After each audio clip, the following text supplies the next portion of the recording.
Hello दोस्तों, स्वागत है आपका हमारे इस यूट्यूब चैनल में। और आज हम लोग देखने वाले हैं एक नई सीरीज। जी हाँ, हमारा जो जेएसएससी सीजीएल का जो हम लोग यहाँ पे दोस्तों कंप्लीट यहाँ पे प्रिपरेशन करवा रहे हैं, जिसमें हम लोग झारखंड जी के अब हम लोग यहाँ पे कर चुके हैं। झारखंड जी के हमारा चल रहा है और वो लगभग कंप्लीट भी है। अब हम लोग यहाँ पे कंप्यूटर को जो है दोस्तों, कंप्यूटर को यहाँ पे 20 दिन में, जी हाँ 20 दिन में हम लोग यहाँ पे कंप्यूटर को चैप्टर वाइज जो है यहाँ पे करने वाले हैं। क्योंकि जेएसएससी सीजीएल में आपको पता है कि कंप्यूटर से हमारा बहुत सारा क्वेश्चन आने वाला है, तो उनको उनके लिए ये बहुत ही ज़्यादा इंपॉर्टेंट सीरीज होने वाला है। हम लोग यहाँ पे चैप्टर वाइज एमसीक्यू देखने वाले हैं, जो कि आपका पूरा फुल कंप्यूटर का यहाँ पे कोर्स होने वाला है। तो ये सीरीज आपके लिए बहुत ही ज़्यादा इंपॉर्टेंट है। जिस भी एग्जाम में आप कंप्यूटर का जो है अगर आपका क्वेश्चन पूछा जा रहा है, उन सभी के लिए ये मोस्ट इंपॉर्टेंट होने वाला है। तो चलिए हम लोग स्टार्ट करेंगे, और ये सीरीज आपके लिए बहुत ही ज़्यादा इंपॉर्टेंट है। आपको हम बार बार ये बोल रहे हैं, तो इसको आप करना मतलब ना भूलें। इसको आप रेगुलर मतलब करते रहें, आपको डेली क्लासेस मिलते रहेंगे चैप्टर वाइज। आपका 20 तारीख से पहले जो है वो आपका ये कंप्लीट हो जाएगा। तो इसके ये बहुत ही ज़्यादा इंपॉर्टेंट है दोस्तों। 20 डेज में हम लोग 15 तारीख तक ही करने का कोशिश करेंगे। तो आज हम लोग यहाँ पे देखेंगे कंप्यूटर का परिचय। तो कंप्यूटर का परिचय से जितने भी क्वेश्चन बन सकते हैं, जो कि पिछले साल पूछे भी गए हैं, प्रीवियस ईयर क्वेश्चन को ही हम लोग यहाँ पे डिस्कस कर रहे हैं, जो कि आपके लिए एग्जाम में आने की संभावना सबसे ज़्यादा है। तो चलिए हम लोग स्टार्ट करते हैं। सबसे पहला क्वेश्चन है, तो सबसे पहला क्वेश्चन है कंप्यूटर क्या है। कंप्यूटर ये देख सकते हैं यहाँ पे उत्तर प्रदेश पीसीएस और प्री में जो है वो आपका पूछा गया है 2005 में। तो ये सारा आपका दिया हुआ है। तो कंप्यूटर क्या है, तो पहला नंबर में दिया गया है आंकड़ों के भंडारण वाली एक सक्षम युक्ति है। ये भी सही है। नेक्स्ट है आंकड़ों के विश्लेषण करने में सक्षम है। और कोई 3 नंबर में दिया हुआ है पूर्ण गोपनीयता बनाए रखने में सक्षम है, कभी कभी वायरस द्वारा संक्रमित होता है। ये भी सही है। तो नीचे दिए गए कूट में कौन सा सही उत्तर है, तो ऑप्शन डी सभी। चारों जो है दोस्तों आपका सही है कंप्यूटर के बारे में। इन चारों को आप यहाँ पे देख ले कि ये आंकड़ों का भंडारण करने वाली एक सक्षम युक्ति है, और ये आंकड़ों का विश्लेषण करती है, और ये पूर्ण गोपनीयता बनाए रखने में सक्षम है, कभी कभी वायरस द्वारा संक्रमित भी होता है। तो इसका सही आंसर हो जाएगा ऑप्शन नंबर डी सभी चारों। यहाँ पे आप देख सकते हैं कुछ एक्स्ट्रा फैक्ट भी दिए गए हैं दोस्तों, जो कि आपका व्याख्या के रूप में आप इसको देख सकते हैं। जैसे कि यहाँ पे दिया हुआ है आंकड़ों मतलब उसको डाटा बोल सकते हैं हम लोग। डाटा का भंडारण और उनका विश्लेषण कंप्यूटर का कार्य है।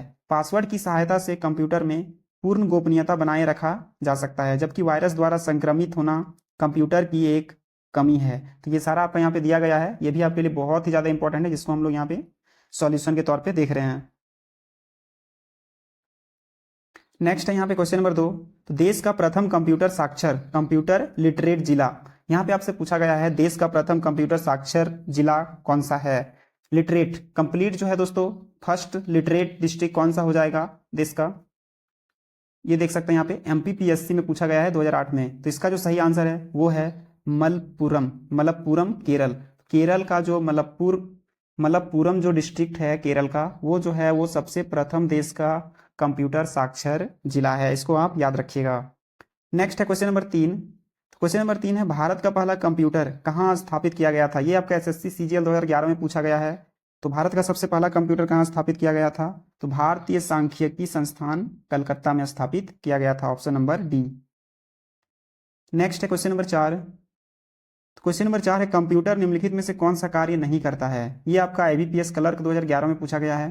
तो कंप्यूटर निम्नलिखित में से कौन सा कार्य नहीं करता है, तो इसका सही आंसर हो जाएगा अंडरस्टैंडिंग का कार्य जो है वो नहीं करता है। बाद बाकी आपको देख सकते हैं इनपुटिंग का कार्य करता है, कंट्रोलिंग का करता है, प्रोसेसिंग का करता है, आउटपुटिंग का करता है। तो इन सभी को आप याद रखिए। नेक्स्ट क्वेश्चन है, इस क्वेश्चन का यहाँ पे देख सकते हैं हम लोग व्याख्या दिया हुआ है कि कंप्यूटर डाटा को इनपुट के रूप में लेकर, तो इनपुट का कार्य हो गया, निर्देशों के अनुसार प्रोसेस करता है, ये प्रोसेसिंग का कार्य हो गया, तथा वांछित आउटपुट उपलब्ध कराता है, मतलब ये आउटपुटिंग का कार्य हो गया। पर कंप्यूटर के स्वयं के सोचने और समझने की शक्ति नहीं होती। जी हाँ, जब तक हम लोग उसमें अपना इनपुट नहीं देते हैं वो खुद से कुछ नहीं करेगा। ये यही बोला जा रहा है कि कंप्यूटर को स्वयं के सोचने और समझने अंडरस्टैंडिंग की शक्ति नहीं होती है। तो ये बहुत ही ज़्यादा इंपॉर्टेंट पॉइंट्स है। इन्हीं से जो है वो क्वेश्चन आते हैं, तो आप इनको अच्छे से देखें। चलिए यहाँ पे नेक्स्ट क्वेश्चन देखते हैं। क्वेश्चन नंबर 5, वह इलेक्ट्रॉनिक डिवाइस जो डाटा को स्वीकार कर सकती है, डाटा प्रोसेस करती है तथा आउटपुट उत्पन्न करती है और परिणामों को भविष्य में प्रयोग के लिए स्टोर करती है, क्या कहलाती है। ये एसबीआई क्लर्क 2011 में पूछा गया है। तो आपसे यहाँ पे इसका जो आंसर हो जाएगा वो हो जाएगा कंप्यूटर, जो कि आपका यहाँ पे ऐसा डिवाइस है जो डाटा को स्वीकार करता है, प्रोसेस करता है, आउटपुट उत्पन्न करता है और परिणामों को भविष्य में प्रयोग के लिए स्टोर करता है। तो उसको क्या कहते हैं, कंप्यूटर बोलते हैं, option number B. Next question है क्वेश्चन नंबर 6।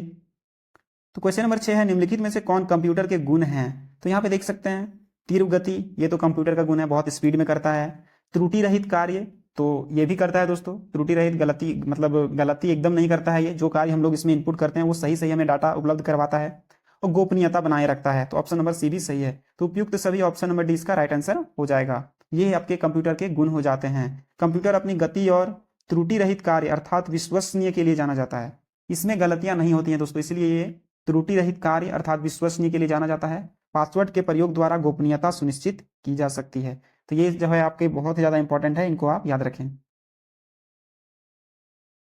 नेक्स्ट क्वेश्चन है क्वेश्चन नंबर 7। तो डाटा प्रोसेसिंग का अर्थ क्या है। तो डाटा प्रोसेसिंग का अर्थ है डाटा को उपयोगी बनाना, ऑप्शन नंबर सी।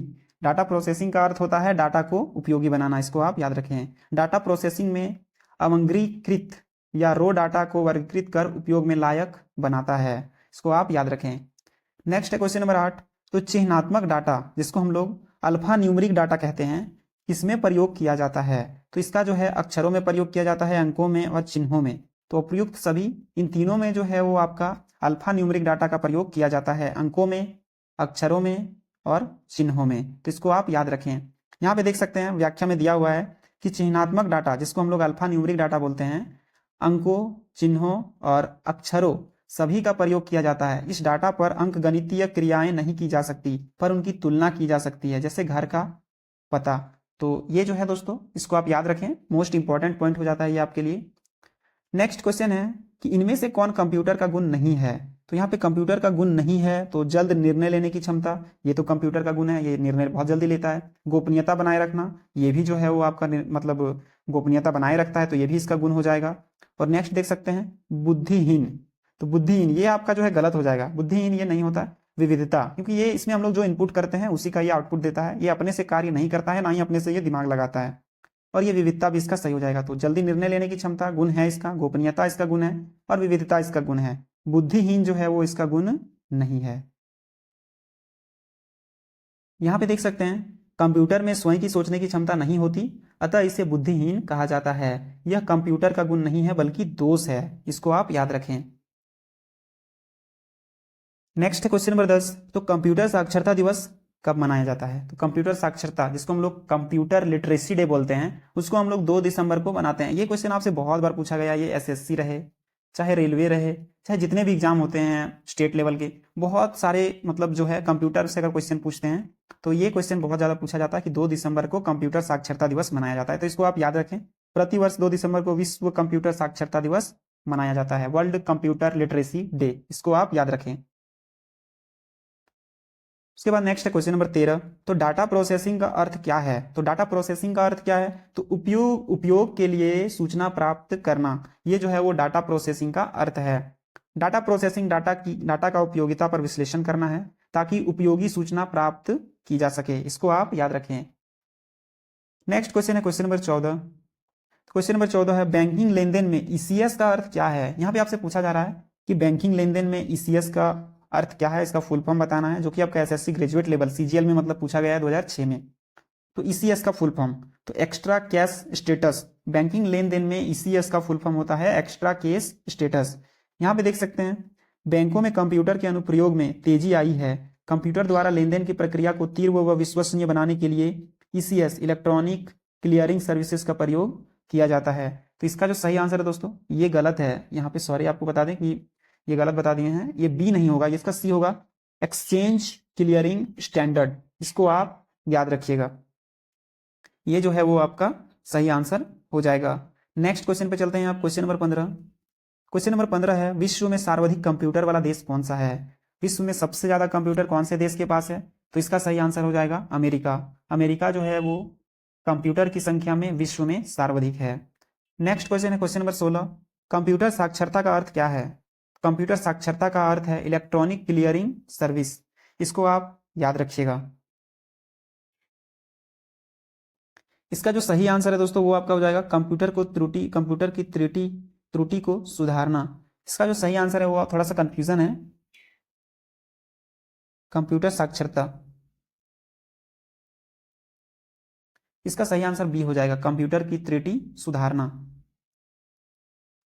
उसके बाद नेक्स्ट है क्वेश्चन नंबर, यहाँ पे देख सकते हैं व्याख्या में दिया हुआ है, तो यहाँ से आंसर में मिल सकता है। कंप्यूटर साक्षरता में व्यक्ति को कंप्यूटर क्या कर सकता है और क्या नहीं, इसकी जानकारी दी जाती है ताकि व्यक्ति दैनिक कार्यों में होने वाले कंप्यूटर अनुप्रयोग की सुविधा का लाभ उठा सके। इसको आप याद रखिएगा, यहाँ पे व्याख्या में आपका आंसर जो है वो मिल जाएगा।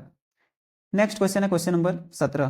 क्वेश्चन नंबर 17 है कंप्यूटर प्रोसेस द्वारा इंफॉर्मेशन में परिवर्तित करता है। तो कंप्यूटर किस प्रोसेस द्वारा इंफॉर्मेशन में परिवर्तित करता है? तो इनपुट को जो है वो प्रोसेस के द्वारा इंफॉर्मेशन में, जब हम लोग इसमें इनपुट करते हैं, कोई भी चीज इनपुट देते हैं हम इसमें, तो ये प्रोसेस करता है और प्रोसेस के बाद हमें आउटपुट देता है। तो ये जो है वो इसका सही आंसर हो जाएगा ऑप्शन नंबर यहाँ पे बी। सॉरी दोस्तों, बी है तो डाटा का हो जाएगा, यहाँ पे गलत दिया हुआ है। डाटा को जो है वो ये प्रोसेस करता है और इंफॉर्मेशन में परिवर्तित करता है। जो भी डाटा हम लोग इसमें इनपुट देते हैं वो प्रोसेस करके ये इंफॉर्मेशन में परिवर्तित करता है। इसको आप ऐसे याद रखिएगा।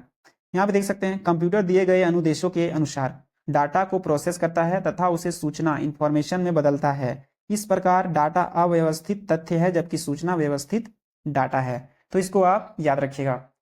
तो कंप्यूटर का परिचय से आज हम लोग 17 क्वेश्चन यहाँ पे देखे हैं जो कि आपके लिए मोस्ट इंपॉर्टेंट है।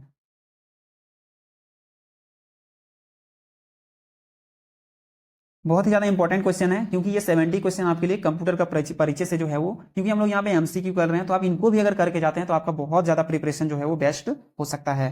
तो वीडियो कैसा लगा दोस्तों जरूर बताइएगा। अगर अच्छा लगा है तो कमेंट करिएगा। ये सीरीज आपका रेगुलर चलने वाला है और 15 से 20 डेज में हम लोग इसको कंप्लीट कर देंगे। पूरा कंप्यूटर को चैप्टर वाइज हम लोग यहाँ पे कर लेंगे विथ पीवाईक्यू। तो ये आपके लिए बहुत ही ज्यादा इंपॉर्टेंट है। और अच्छा लगा है तो चैनल को सब्सक्राइब भी करें और जुड़े रहें हमारे साथ। और वीडियो को लाइक करना ना भूलें और कमेंट करके जरूर बताएं कि वीडियो कैसा लगा है। तो चलिए मिलते हैं नेक्स्ट वीडियो में नेक्स्ट चैप्टर के साथ। तब तक के लिए धन्यवाद।